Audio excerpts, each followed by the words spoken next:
अगर मैं तुमसे ये कहूँ कि जो दर्द तुम अभी महसूस कर रहे हो वो कोई गलती नहीं है, कोई सजा नहीं है, कोई नेगेटिव फेज नहीं है, बल्कि वह इस बात का सबसे बड़ा सबूत है कि तुम सच में जाग रहे हो, तो क्या तुम उसे स्वीकार कर पाओगे? यह वीडियो किसी मोटिवेशन से शुरू नहीं होगी, किसी लाइट और लव की बात से नहीं होगी, क्योंकि सच्ची स्पिरिचुअल अवेकनिंग कभी भी आराम से शुरू नहीं होती। यह हमेशा उस पल से शुरू होती है जब इंसान अपने ही जीवन से थक जाता है, जब वह खुद से पूछता है, मैं ये सब क्यों सह रहा हूँ, मैं ऐसा क्यों महसूस कर रहा हूँ, मेरे अंदर खालीपन क्यों बढ़ता जा रहा है, और सबसे खतरनाक सवाल ये कि क्या जो मैं जी रहा हूँ वही मेरी असली जिंदगी है। अगर यह सवाल तुम्हारे अंदर उठा है तो समझ लो प्रक्रिया शुरू हो चुकी है। स्पिरिचुअल अवेकनिंग दर्दनाक इसलिए होती है क्योंकि यह तुम्हें वह सब दिखाती है जिसे तुम सालों से अनदेखा करते आए हो। तुमने जिन भावनाओं को दबाया, जिन जख्मों पर मुस्कान चिपकाई, जिन रिश्तों को सिर्फ डर की वजह से पकड़े रखा, जिन फैसलों को समाज के डर से टाला, वह सब अचानक तुम्हारे सामने खड़ा हो जाता है और मन कहता है अब नहीं भाग सकते, अब नहीं छुप सकते, और जब भागने का रास्ता बंद होता है तो दर्द पैदा होता है। अवेकनिंग असल में टूटने की प्रक्रिया है, ये जुड़ने की नहीं है, ये कुछ पाने की नहीं है, बल्कि सब कुछ खोने की है। तुम अपनी पुरानी पहचान खोते हो, तुम वह इंसान नहीं रहते जो सबको खुश करने की कोशिश करता था, तुम वह नहीं रहते जो हर चीज में खुद को गलत मान लेता था, तुम वह भी नहीं रहते जो सिर्फ सर्वाइव कर रहा था। लेकिन ये बदलाव बहुत डरावना होता है, क्योंकि पुरानी पहचान चाहे झूठी थी लेकिन जानी पहचानी थी, और नई स्थिति अनजान है। दिमाग अनजान से डरता है, इसलिए वह इस प्रक्रिया को दर्द का नाम देता है। स्पिरिचुअल अवेकनिंग में सबसे पहले अहंकार हिलता है। अहंकार जो कहता था मैं कंट्रोल में हूँ, मैं जानता हूँ, मैं सही हूँ, वही अहंकार टूटने लगता है। और अहंकार का टूटना ऐसे होता है जैसे जमीन खिसक जाए। तुम्हें लग सकता है कि तुम कमजोर हो रहे हो, लेकिन असल में तुम ईमानदार हो रहे हो। तुम्हें लग सकता है कि तुम खो गए हो, लेकिन सच यह है कि तुम पहली बार खुद से मिल रहे हो। इस दौरान भावनाएं बहुत तेज हो जाती हैं, कभी बिना वजह रोना आता है, कभी अचानक गुस्सा फूट पड़ता है, कभी ऐसा लगता है कि किसी से बात ही नहीं करनी। यह इसलिए नहीं है कि तुम नेगेटिव हो गए हो, बल्कि इसलिए है क्योंकि जो भावनाएं सालों से दबाई गई थी उन्हें अब बाहर आने की अनुमति मिल रही है। यह इमोशनल डिटॉक्स है, और डिटॉक्स कभी आरामदायक नहीं होता। बहुत लोग इस फेज में खुद को पागल समझने लगते हैं। उन्हें लगता है कि उनके साथ कुछ गलत हो रहा है, क्योंकि दुनिया वैसी नहीं दिखती जैसी पहले दिखती थी। जिन चीजों के पीछे वह भागते थे अब उनमें कोई स्वाद नहीं रहता। पैसा, स्टेटस, लाइक, फेम सब खोखला लगने लगता है, और यही वह जगह है जहां असली दर्द शुरू होता है, क्योंकि अब पुराने सपने मर जाते हैं लेकिन नए सपने अभी जन्म नहीं लेते, और इंसान बीच में अटक जाता है। रिश्ते भी बदलने लगते हैं, कुछ लोग दूर हो जाते हैं, कुछ लोग तुम्हें समझ नहीं पाते, क्योंकि तुम अब वैसा रिएक्ट नहीं करते जैसा पहले करते थे। तुम अब झूठी हंसी नहीं हंसते, तुम अब खुद को छोटा नहीं बनाते, और यही बदलाव बहुत लोगों को असहज कर देता है। ये बहुत दर्द देता है जब वही लोग जिनके साथ तुमने जिंदगी बिताई थी अब तुम्हें अजनबी लगने लगते हैं। लेकिन याद रखना, अवेकनिंग अकेला नहीं करती, वह सिर्फ भीड़ से अलग करती है। इस पूरी प्रक्रिया में सबसे खतरनाक पल वह होता है जब जिंदगी का कोई मतलब नजर नहीं आता, जब तुम पूछते हो मैं ये सब क्यों कर रहा हूँ, मेरा मकसद क्या है, और कोई जवाब नहीं मिलता। ये शून्य का फेज है, और शून्य से हर इंसान डरता है, लेकिन शून्य कोई खाली जगह नहीं है। शून्य वह जगह है जहाँ पुरानी कहानी खत्म होती है ताकि नई कहानी शुरू हो सके, लेकिन उससे पहले सहना पड़ता है।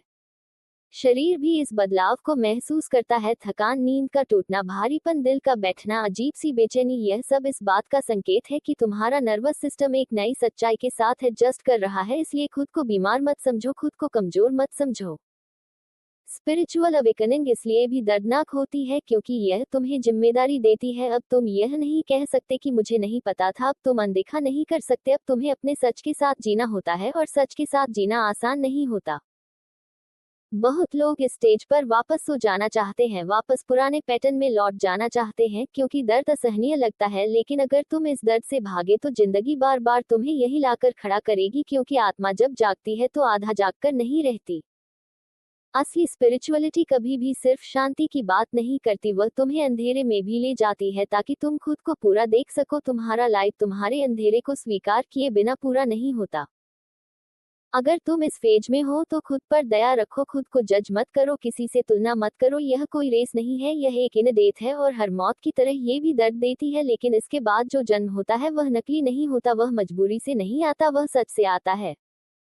और जब तुम इस फेज से निकलोगे तो तुम परफेक्ट नहीं हो जाओगे, लेकिन तुम असली हो जाओगे। तुम खुश रहने का नाटक नहीं करोगे, लेकिन तुम्हारे अंदर एक गहरी स्थिरता होगी जिसे कोई हिला नहीं पाएगा। अगर यह शब्द तुम्हारे अंदर कुछ हिला रहे हैं, अगर तुम्हें लग रहा है कि कोई तुम्हारे अनकहे अनुभव को आवाज दे रहा है, तो ये संयोग नहीं है, यह इस बात का संकेत है कि तुम अकेले नहीं हो। और अगर तुम इस यात्रा में और गहराई तक जाना चाहते हो, अगर तुम चाहते हो कि यह ज्ञान सिर्फ ऊपर ऊपर का न हो बल्कि कच्चा सच्चा और बिना मिलावट का हो, तो इस चैनल को अभी सब्सक्राइब करो, इस वीडियो को लाइक करो और कमेंट में लिखो मैं जाग रहा हूँ या मैं जाग रही हूँ, क्योंकि जब तुम ये लिखते हो तब तुम खुद के सामने ये स्वीकार करते हो और यही स्वीकारोक्ति सबसे बड़ी शुरुआत होती है। और अब एक बात जो बहुत कम लोग बताते हैं वह ये कि स्पिरिचुअल अवेकनिंग में दर्द बाहर से नहीं आता, ये दर्द भीतर से उठता है, क्योंकि भीतर जो झूठ जमा था वह पिघलने लगता है, और जब झूठ पिघलता है तो वह जलाता है। तुम अचानक अपने पुराने फैसलों को याद करने लगते हो, तुम सोचते हो मैंने खुद के साथ ऐसा क्यों किया, मैंने वहां आवाज क्यों नहीं उठाई, मैंने वहां खुद को क्यों खो दिया। और यह पछतावा बहुत भारी होता है, लेकिन ये पछतावा सजा नहीं है, ये चेतना का जागना है, क्योंकि जो सोया होता है वह सवाल नहीं पूछता। इस फेज में तुम्हें ये भी लग सकता है कि भगवान तुमसे दूर हो गया है, प्रार्थना खाली लगने लगती है, मंत्र बेअसर लगते हैं, ध्यान में शांति नहीं मिलती। और यही लोग सबसे ज्यादा भ्रमित होते हैं, उन्हें लगता है कि वे गलत रास्ते पर हैं, लेकिन सच्चाई यह है कि अब तुम बाहरी सहारे से आंतरिक सत्य की ओर बढ़ रहे हो। पहले तुम ईश्वर को बाहर ढूंढते थे, अब तुम्हें भीतर उतरना पड़ रहा है, और भीतर उतरना आसान नहीं होता, क्योंकि भीतर सब कुछ साफ नहीं होता। अवेकनिंग के दौरान तुम्हें अपनी छाया दिखती है, वह हिस्सा जो तुम हमेशा अच्छे बनने के लिए छुपाते रहे, वह जलन, वह गुस्सा, वह ईर्ष्या, वह डर, वह असुरक्षा सब सामने आ जाता है। और ये देखना बहुत दर्दनाक होता है, क्योंकि हम खुद को अच्छा इंसान मानना चाहते हैं, लेकिन अवेकनिंग कहती है पहले पूरा इंसान बनो, और पूरा बनने के लिए अंधेरे को भी देखना पड़ता है। इसलिए यह प्रक्रिया मानसिक रूप से भी भारी लगती है, तुम्हें अपने ही विचार अजनबी लगने लगते हैं, जो बातें पहले सही लगती थी अब खोखली लगती हैं, और जो बातें कभी डराती थी अब आकर्षित करने लगती हैं। ये पहचान का टूटना है, और पहचान का टूटना दिमाग के लिए खतरे जैसा होता है, क्योंकि दिमाग को स्थिरता चाहिए जबकि आत्मा को सत्य चाहिए। ये भी हो सकता है कि तुम्हें लोगों से बात करने का मन न करे, तुम्हें शोर चुभने लगे, तुम्हें भीड़ भारी लगने लगे, क्योंकि अब तुम्हारी संवेदनशीलता बढ़ रही है, तुम चीजों को सतह पर नहीं बल्कि गहराई में महसूस कर रहे हो, और गहराई हमेशा भारी होती है, इसलिए खुद को असामाजिक मत समझो, तुम बस ज्यादा जागरूक हो रहे हो। बहुत बार इस स्टेज में डर उठता है कि कहीं मैं सब कुछ खो न दूं, कहीं मैं अकेला न रह जाऊं, कहीं मैं इस दुनिया में फिट न हो पाऊं, लेकिन ये डर भी प्रक्रिया का हिस्सा है, क्योंकि अब तुम उस दुनिया में फिट नहीं हो सकते जो झूठ पर टिकी हो, और यह एक सच्चाई है जिसे स्वीकार करने में समय लगता है। स्पिरिचुअल अवेकनिंग तुम्हें मजबूत नहीं बनाती, वह तुम्हें संवेदनशील बनाती है, और संवेदनशील होना इस दुनिया में सबसे कठिन चीजों में से एक है, क्योंकि संवेदनशील इंसान झूठ नहीं जी सकता, वह समझौता नहीं कर सकता, वह खुद से धोखा नहीं कर सकता, और यही कारण है कि यह रास्ता अकेला लगता है। कई बार ऐसा भी होता है कि तुम्हें लगता है कि तुम पीछे जा रहे हो, कि पहले ज्यादा बेहतर थे अब ज्यादा उलझे हुए हो, लेकिन ये भी भ्रम है, क्योंकि पहले तुम सोए हुए थे अब तुम जाग रहे हो, और जागना हमेशा अस्त व्यस्त होता है, क्योंकि आंखें रोशनी की आदी नहीं होती। ये भी सच है कि इस प्रक्रिया में कोई टाइमलाइन नहीं होती, कोई नहीं बता सकता कि यह फेज कब खत्म होगा, क्योंकि यह तुम्हारी ईमानदारी पर निर्भर करता है, जितना तुम विरोध करोगे उतना दर्द बढ़ेगा, जितना तुम स्वीकार करोगे उतना प्रवाह आसान होगा। इस दौरान सबसे जरूरी चीज है खुद के साथ सच्चा रहना, जो महसूस हो रहा है उसे महसूस करने देना, खुद को जल्दी ठीक करने की कोशिश मत करना, क्योंकि यह कोई बीमारी नहीं है, ये जन्म की पीड़ा है, और हर जन्म दर्द से ही होता है। और हाँ, एक बहुत कड़वी सच्चाई ये भी है कि अवेकनिंग के बाद तुम फिर कभी पहले जैसे नहीं बन पाओगे, तुम चाहो भी तो आंख बंद नहीं कर पाओगे, और यही सबसे बड़ा डर भी है और सबसे बड़ा वरदान भी। जब ये प्रक्रिया धीरे धीरे स्थिर होने लगती है, तब तुम्हें एहसास होता है कि दर्द कम नहीं हुआ है, बल्कि तुम्हारा विरोध कम हो गया है। अब तुम हर भावना से लड़ते नहीं हो, अब तुम खुद को भागते नहीं देखते, अब तुम जो है उसे देखने की हिम्मत रखते हो, और यही हिम्मत असली शक्ति है।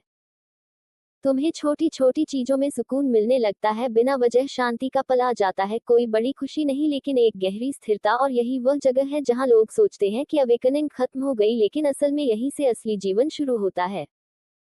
अगर तुम यहाँ तक सुन रहे हो तो इसका मतलब है कि तुम सिर्फ सुन नहीं रहे, तुम पहचान रहे हो, और पहचान वही करता है जिसने खुद इसे जिया हो। इसलिए अगर यह अनुभव तुम्हारा है तो कमेंट में सिर्फ एक बात लिखो, मैं तैयार हूँ, क्योंकि यह रास्ता उनके लिए नहीं है जो जल्दी रिजल्ट चाहते हैं, यह उनके लिए है जो सच से समझौता नहीं करते।